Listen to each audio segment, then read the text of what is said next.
I don't know if I'm alone in feeling this way, but 2016 has been an amazing year so far for amazing manga releases. Whether it be long-awaited reprints such as Old Boy, which got this fantastic deluxe edition release earlier this year, even Battle Royale got a similar treatment from Yen Press. Not to mention ongoing manga such as Witch Hat Atelier getting beautiful hardcover releases, and for me personally, new manga such as Smile and Deep 3 have impressed me with how well they are written.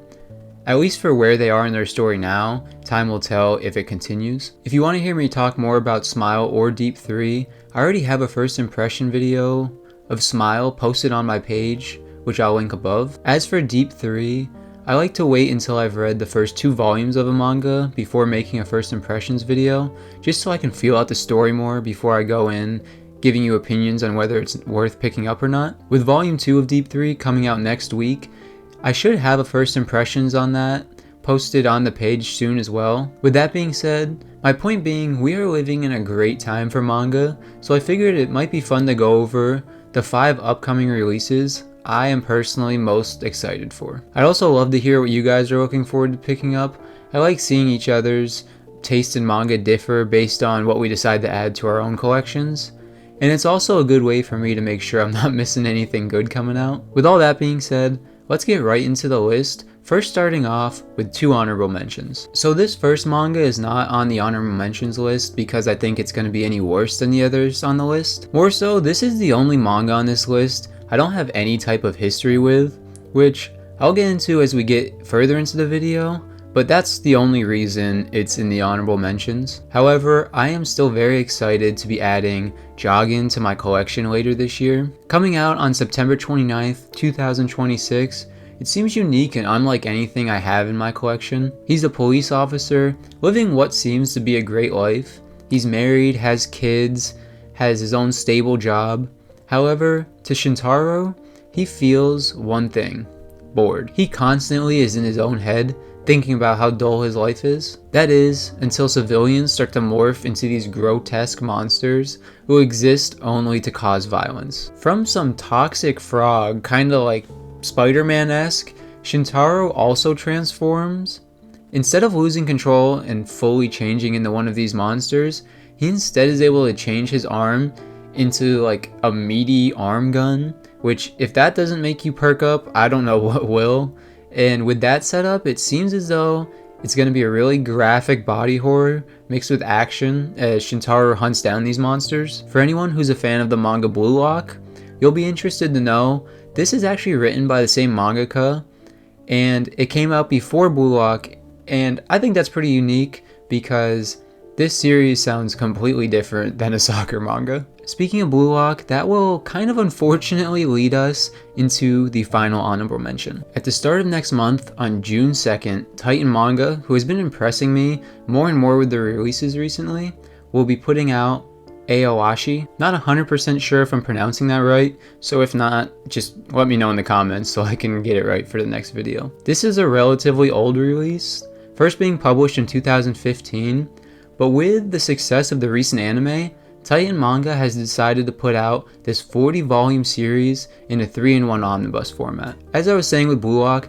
these 2 stories kind of relate to me for multiple reasons. For one, they're both obviously revolving around soccer, so let's get that out of the way. And if you know me, I am a sucker for sports manga and actually played soccer throughout college, so soccer is definitely like in my blood. Unfortunately for Blue Lock, I will be dropping it in place of this new upcoming manga. I know Blue Lock has a huge fan base, and I'm probably gonna get flamed in the comments for saying that.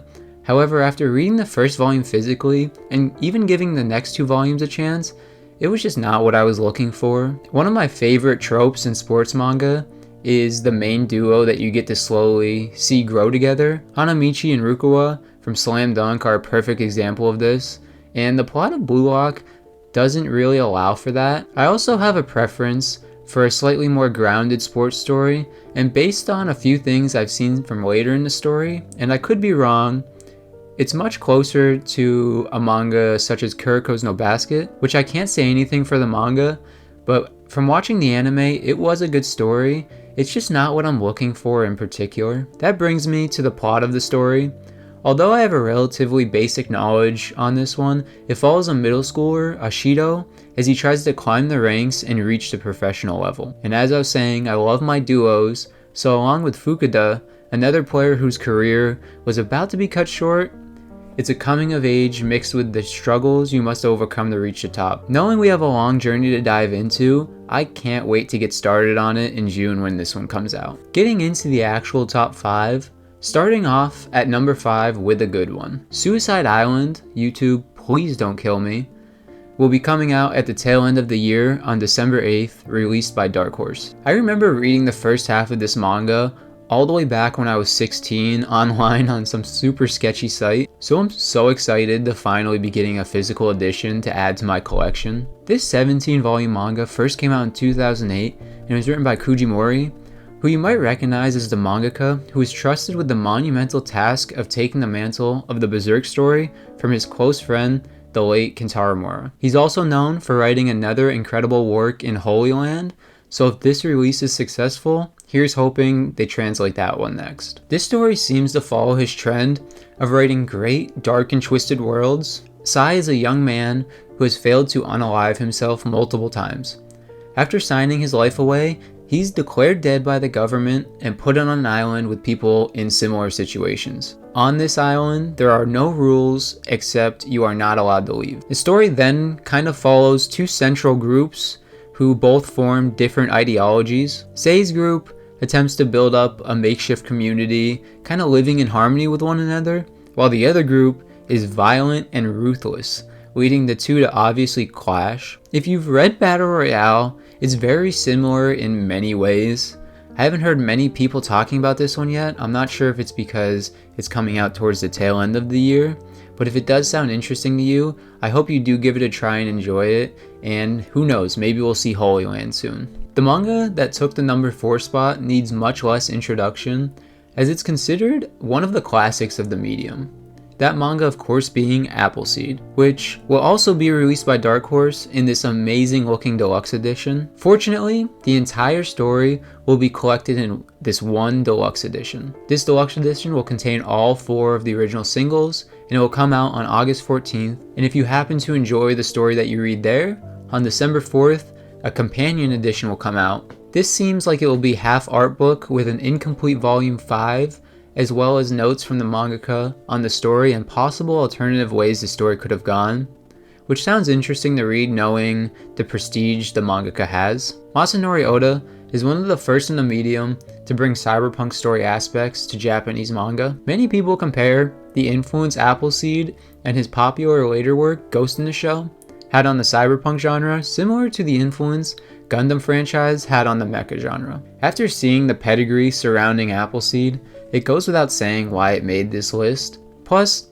it helps that I love an old school manga. Hell, my favorite manga is a basketball manga from the 90s. With all the success of music-based manga in the past few years, such as Blue Giant, and a little bit later in the past, Kids on the Slope, it was only a matter of time until the OG of music manga finally got a reprint. Beck originally came out in 1999 and concluded with 34 volumes in 2008. The original singles put out by Tokyopop are long out of print, so a big shout out to Kodansha, who starting on November 17th will be reprinting the series with updated translations in these new 2-in-1 editions. One genre I am lacking a presence of in my collection is for sure the slice of life genre, so being able to follow Koyuki on his music journey after a chance encounter with an up-and-coming musician, he's convinced to pick up a guitar and learn how to play. Once he's enthralled in the world of music, we get to follow him develop from not even knowing how to play to making friends in the industry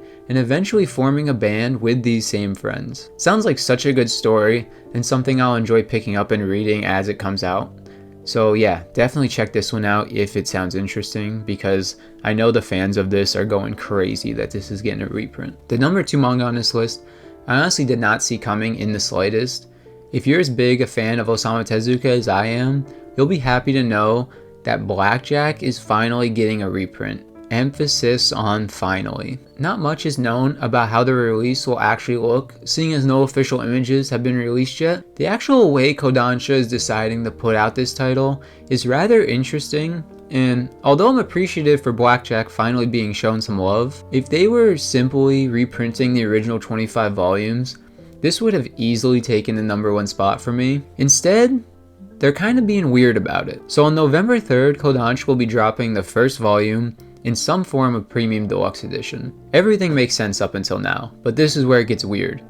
The first volume will seemingly be all the stories Tezuka did in color, which admittedly will be cool to see if they keep everything in color, which I'm assuming they will. Followed by 2 more volumes being a selection of Tezuka's personal favorite stories from the manga, because it's kinda episodic in a way. So although we won't be getting the entire series, I will still be buying these on release, and who knows, if they sell well, they may even release the remaining volumes, or they might decide to show some of his other works some love, which I would love to see. Seeing as I've had the first 4 volumes on my shelves for years now, pretty much since the beginning of my collection, it'll be nice to finally read more of the story, because if you've not seen what some of these singles are going for on a secondary market, it is just insane. Like, some of these volumes are going for $300-400, and there's some volumes in the series that just like don't exist online. The story is very episodic, as I was saying.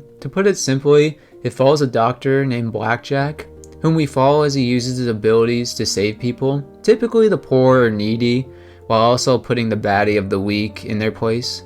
And he often gets no credit for his good deeds. Seeing as each subplot is relatively self-contained, it will be interesting to see how not getting the entire manga will affect the reading experience, or if it will somehow be for the better, slimming the story down to only its best parts. Either way, as an Osamu Tezuka fan, I will never pass up an opportunity to add some more of his works to my collection, so I cannot wait to get my hands on this one. While Osamu Tezuka has been a mangaka I've been a fan of for nearly as long as I've been collecting, the mangaka who took the #1 spot has been someone I've finally gotten around to checking out some of his works last year, and as much as I loved reading Pluto and more so Monster, it's no wonder I'm so excited for Naoki Urasawa's next work to be getting an English release in the upcoming Billy Bat. This manga ran in the early 90s and concluded with 18 volumes. On June 2nd, Volume 1 will be released by Kana, a publisher I personally haven't had in my collection yet, so lots of respect for Kana taking on the challenge of getting this released in English. If you're newer to the manga community, this is probably one of Urasawa's most renowned works, held up with the likes of Monster and 20th Century Boys. The reason it hasn't come out sooner, as far as I'm aware, is potential copyright problems with Disney, as the series, from what I hear, can be interpreted as a representation of Walt Disney and Mickey Mouse, not in the most positive light. Of course, I haven't read the story, so I can't say for sure. That's just the reason I've heard in the past, so that's the headcanon I've gone with up until now. I've stayed as blind to the plot as possible over the years because I didn't want any spoilers on the series. However, the story generally follows Kevin Yamagata, who's a cartoonist from Japan who is living in America at the time the story begins, making a successful career off the back of a cartoon detective named Billy Bat, who's adored by his fans. That is until one day he sees Billy Bat being used in Japan, except they had been using it first. Determined to find out the truth, he heads back to Japan to find out if he unknowingly took someone's copyrighted image of Billy Bat back in the day, only to discover more questions than answers, which is pretty much the tagline for an Urasawa work. Just from the synopsis, I cannot wait to see how his newest mystery stacks up with the others, because I was such a fan of Monster, so if this somehow beats out Monster, I'll be a fan for life. I already am, but I'll be even more of a fan. The first half of 2026 has been great for manga releases, and the second half of the year doesn't seem like it will be disappointing either. There are so many titles that younger me would have never imagined getting into my collection. I know there are releases I definitely missed or overlooked, so if you have any manga you are personally looking forward to, leave them down in the comments. It might even be something I add to my wishlist. If you enjoyed this one and want to see the next video, make sure to subscribe. I'll be dropping a manga log later this month and have 2 reviews planned for the future, one being the Deep 3 review I was talking about earlier in the video. With that being said, this is a new type of video to the channel, so if it's something you're interested in and enjoy watching, Please let me know by leaving either a comment or just liking the video so I know it's worth making more of these just ramble type videos and that you guys are interested in seeing it. So I won't keep you guys any longer. I'll hopefully see you in the next one. And with all the great releases, it shouldn't be hard, but keep enjoying some manga.